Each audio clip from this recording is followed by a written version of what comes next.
नमस्कार, आप देख रहे हैं एसपीएन 9 न्यूज़ और मैं हूं आपके साथ मनीष कुमार सैनी। आम आदमी पार्टी के राष्ट्रीय संयोजक अरविंद केजरीवाल ने दिल्ली विधानसभा चुनाव 2025 की तुलना महाभारत के धर्म युद्ध से की है।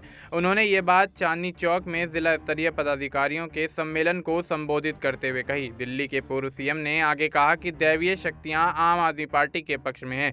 आम आदमी पार्टी के राष्ट्रीय संयोजक अरविंद केजरीवाल ने दिल्ली नगर निगम महापौर चुनाव में पार्टी की जीत का हवाला दिया। साथ ही ये भी कहा कि हम चौथी बार भी विधानसभा चुनाव जीतेंगे क्योंकि जनता आम आदमी पार्टी के साथ है। अरविंद केजरीवाल के मुताबिक दिल्ली विधानसभा चुनाव एक धर्मयुद्ध की तरह है। उनके पास कौरवों की तरह अपार धन और शक्ति है, लेकिन भगवान और लोग हमारे साथ हैं, जैसा कि पांडवों के साथ था। केजरीवाल ने आप कार्यकर्ताओं से कहा कि वे चुनाव में खड़े होने वाले पार्टी उम्मीदवार की ओर ना देखें। उन्होंने कहा, आपको ऐसे काम करना चाहिए जैसे मैं दिल्ली में मैं ही सभी 70 सीटों पर चुनाव लड़ रहा हूं।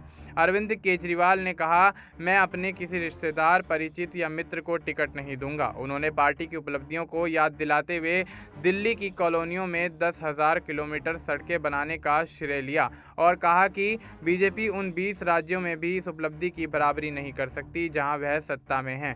आम आदमी पार्टी के प्रमुख केजरीवाल ने कहा, दिल्ली में हम 6 मुफ्त रेवड़ियां दे रहे हैं। इनमें बिजली, पानी, शिक्षा, स्वास्थ्य, तीर्थ यात्रा और महिलाओं के लिए बस यात्रा शामिल है।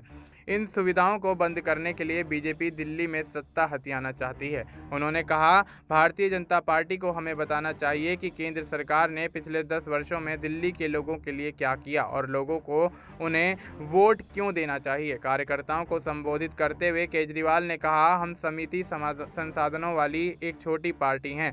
बीजेपी के पास अपार धन और शक्ति है, लेकिन उन्होंने दिल्ली के लोगों के लिए कुछ भी नहीं किया। उन्होंने उनमें सेवा करने की इच्छा शक्ति का अभाव बताया। ऐसे में अब देखना दिलचस्प होगा कि दिल्ली के अंदर होने वाले सियासी संग्राम में 2025 में क्या कुछ परिणाम निकल कर सामने आते हैं। क्या सत्ता में मौजूद आम आदमी पार्टी एक बार फिर से सत्ता पर काबिज होती हुई नजर आएगी या फिर भारतीय जनता पार्टी आम आदमी पार्टी को सत्ता से बेदखल करते हुए कहीं न कहीं अपनी सरकार बनाती हुई नजर आएगी। फिलहाल आपको इस मुद्दे पर क्या कुछ लगता है, आप अपनी राय हमें कमेंट करके बता सकते हैं। बाकी देश और दुनिया से जुड़ी तमाम जानकारी के लिए आप देखते रहिए एसपीएन 9।